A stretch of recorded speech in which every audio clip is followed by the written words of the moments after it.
A very good morning.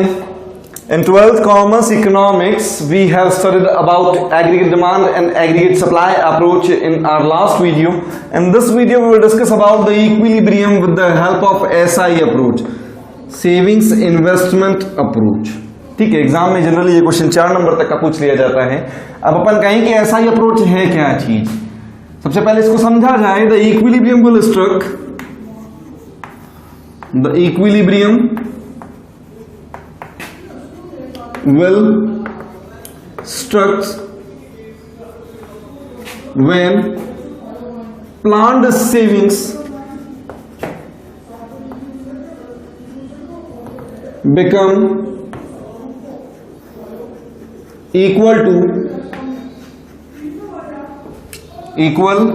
to planned investments. ठीक है, जहां पर plan saving plus plan investments के बराबर हो जाएं, वही आपके इक्विलिब्रियम स्ट्रक होगा. इसका अगर डायग्राम प्लॉट किया जाए, आप डायग्राम भी बनाएंगे अगर एग्जाम में पूछा जाए तो, OX OY. आप यहां पर आउटपुट या इनकम का लेवल लेते हैं, एम्प्लॉयमेंट का लेवल लेते हैं एक्स एक्सेस पर. यहां पर आप जो प्लॉट करेंगे SI को, यानी कि सेविंग्स और इन्वेस्टमेंट को प्लॉट करेंगे. Investment will remain constant, I is autonomous investment, और ये सेविंग्स हैं आपके पास में. These are savings. जहां पर SI के बराबर हो जाए, जहां पर SI के बराबर हो जाए, वही इक्विलिब्रियम है. आपने पहले मीनिंग लिखना. मीनिंग में आपने क्या लिखा? Planned savings become equal to planned investment. काम की चीज ये. सेकंड, आपने ये डायग्राम बनाया. उसके बाद आप इसकी एक डिसइक्विलिब्रियम की कंडीशंस लिखते हैं, जहां पर S बड़ा है I से. अगर सेविंग्स बड़ी हैं इन्वेस्टमेंट से, तो इसमें एक्सप्लेन कैसे किया जाए? It refers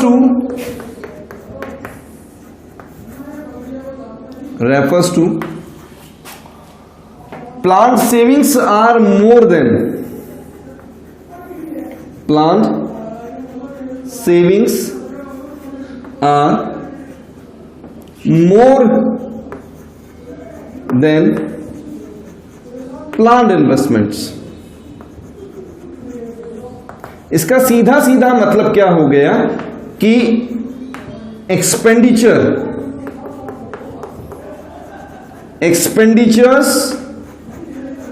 are less than the planned output. इसका सीधा सीधा मतलब हुआ कि भाई आपके पास में प्रोडक्शन तो है ज्यादा, लेकिन लोग खरीदते कम हैं. इसका मतलब हो गया प्लान्ड डिमांड. इसका मतलब हो गया प्लान्ड डिमांड, और इसका मतलब हो गया प्लान्ड सप्लाई.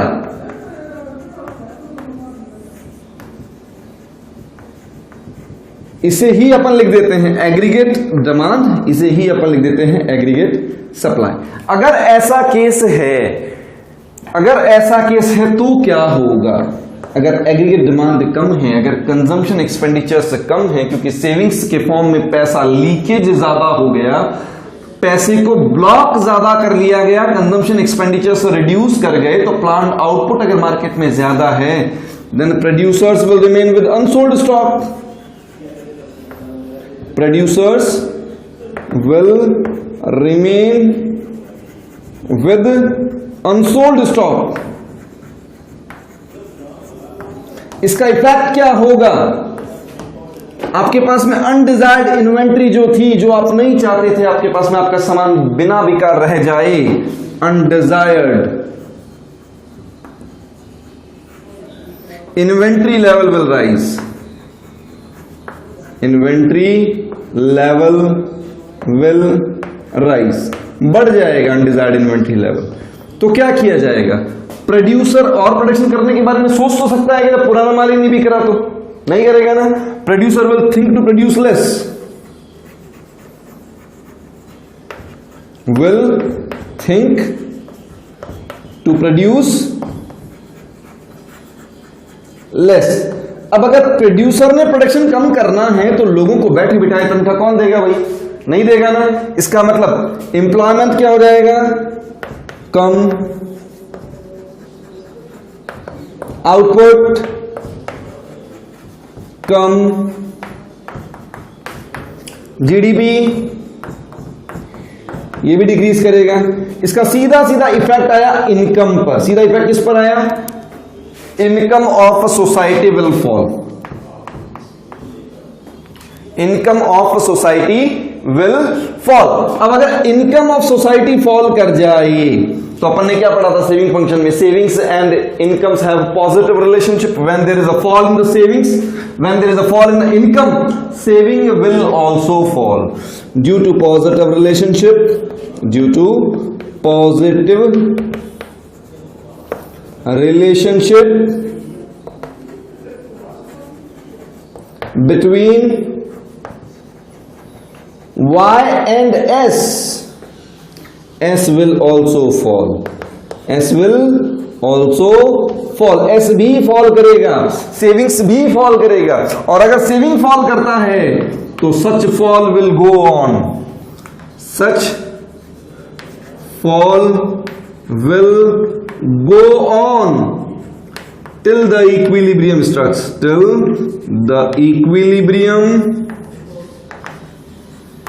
strikes, जब तक कि इक्विलिब्रियम स्ट्रक नहीं हो जाता, that is I is equal to S, saving investment के बराबर नहीं हो जाता, तब तक सेविंग्स फॉल करती जाएंगी। ये केस वो है जहां पर आप इस लेवल पर मान लीजिए आप बात करना चाहते हैं जहां पर सेविंग्स ज्यादा है, लोग बचाते ज्यादा है, खर्च कम करते हैं। जब खर्च कम करते हैं तो प्रोड्यूसर्स के पास में सामान खरीदने लोग कम जाएंगे। जब प्रोड्यूसर्स के पास में सामान खरीदने कम जाएंगे तो डिमांड कम है, सप्लाई ज्यादा है, प्रोड्यूसर के पास उसका सामान बिना बिका रह जाएगा, अनडिजायर्ड इन्वेंट्री रह जाएगी। जब अनडिजायर्ड इन्वेंट्री रहेगी तो वो प्रोडक्शन और नहीं करना चाहेगा, वो क्या चाहेगा कि जो सामान पड़ा है पहले वो बिके। इसका मतलब he will think to produce less in the future. अब अगर प्रोडक्शन लेस करना है, इसका सीधा सीधा मतलब यह है कि he will hire less factors of production from society, it will induce low employment in the economy. अगर एम्प्लॉयमेंट का लेवल लो हो जाएगा तो लोगों की इनकम कम हो जाएगी। लोगों की इनकम कम होते ही वो सेविंग्स भी ऑटोमेटिकली क्या हो जानी है? कम हो जानी है। और ये सेविंग में फॉल कब तक आता जाएगा? सेविंग में फॉल तब तक आएगा जब तक कि वो इक्विलिब्रियम लेवल पर ना आ जाए। ये आपके पास में मैकेनिज्म है इसका, ऐसा ही अप्रोच का मैकेनिज्म है। कब है? जब सेविंग्स से ज्यादा हो इन्वेस्टमेंट्स से। एक इसका इनवर्स केस भी आ सकता है जहां पर सेविंग्स क्या हो? कम हो। जहां सेविंग्स कम हो वो इसकी सेकंड कंडीशन। उस कंडीशन में ये मैकेनिज्म कैसा बनेगा अभी वो देख लेते हैं। अब अगर इसके इनवर्स कंडीशन की बात की जाए, अभी यहां की बात करते हैं जहां पर इन्वेस्टमेंट ज्यादा है, सेविंग्स कम है। अभी बात करते हैं यहां की। अगर worth happen when I is greater than S, तो इसका मतलब क्या हो गया? प्लान्ड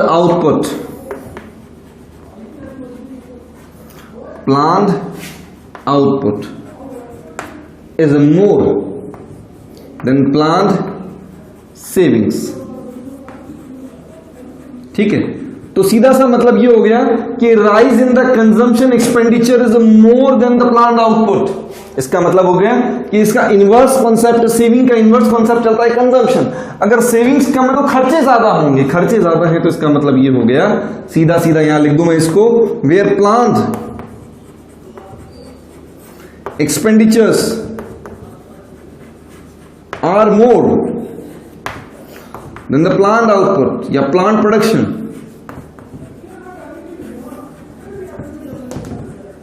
इसका मतलब हो गया planned demand या AD लिख दूं सीधा, एग्रीगेट डिमांड। इसका मतलब हो गया एग्रीगेट सप्लाई। अब अगर डिमांड ज्यादा है, सप्लाई कम है, तो उस कंडीशन में क्या होगा? डिमांड ज्यादा, सप्लाई बेचने के लिए कम है, तो अपन कहें कि हाथों हाथ मेरा सारा सामान बिक जाएगा। तो इसकी वजह से क्या होगा? Fall in the desired inventory level, fall in the desired inventory level.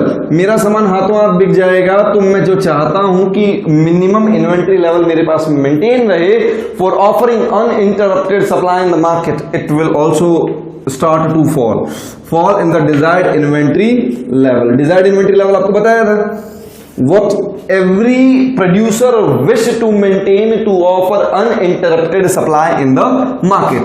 अब अगर मेरा सारा सामान बिक जाता है, स्टोर खाली होने लगता है, तो मैं क्या करूंगा, फटाफट से और सामान बनवाऊंगा, क्योंकि बिक रहा है तो मैं क्या करूंगा, सामान और बनवाऊंगा। तो बनवाने के लिए मुझे क्या करना पड़ेगा, producer will think to produce more, producer will think to produce more, ज्यादा प्रोडक्शन करवाया जाएगा। अब अगर ज्यादा प्रोडक्शन करवाया जाएगा तो लोगों को एम्प्लॉयमेंट ज्यादा देना पड़ेगा, यानी फैक्टर्स ऑफ प्रोडक्शन ज्यादा हायर करने पड़ेंगे। इसका इफेक्ट सीधा सीधा क्या आएगा, एम्प्लॉयमेंट बढ़ेगा, एम्प्लॉयमेंट बढ़ेगा, आउटपुट इंक्रीज करेगा, जीडीपी इंक्रीज करेगा। एक ही चीज है सारी की सारी। अब सीधे सीधे इंप्लॉयमेंट बढ़ने से इनकम का लेवल बढ़ जाएगा, इनकम भी क्या कर जाएगी आपके पास में, income of society will rise. अब जब इनकम बढ़ेगी तो अपन ने कारण वही लिखा, due to positive relationship,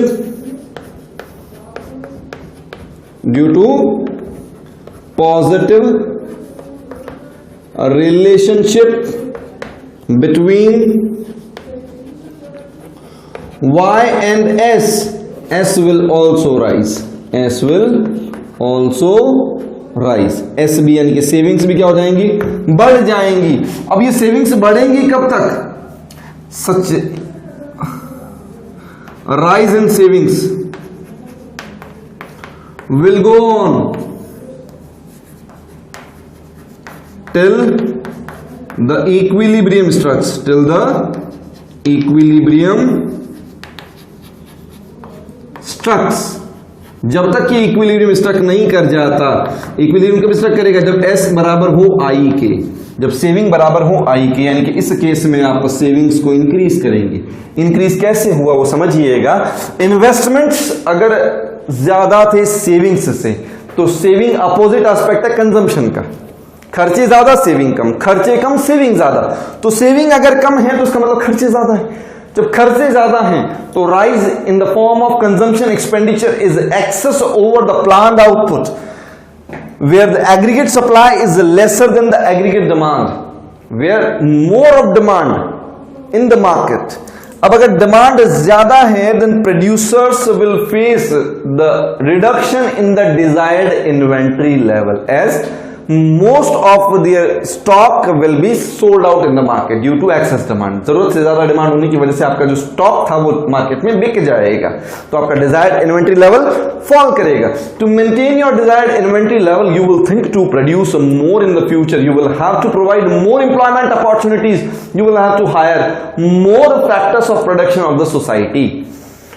When you are giving more employment, it directly means the income of society will rise. When the income of society will rise due to positive relationship between the Y and S, S will also rise. Savings will also rise, and such rise in saving will go on till the equilibrium strikes, जब तक कि equilibrium struck नहीं हो जाता। अब अगर इस तरह का क्वेश्चन कहीं पर आता है, पूछा जाता है, तो पहले मैं लिखूंगा इक्विलिब्रियम, फिर मैंने डायग्राम की हेल्प ली, फिर कोई भी एक कंडीशन, अगर मुझे क्वेश्चन में पर्टिकुलर कंडीशन नहीं दी गई है तो कोई भी एक कंडीशन मैं ऑप्ट करके उसे एक्सप्लेन करता हूं, ठीक है।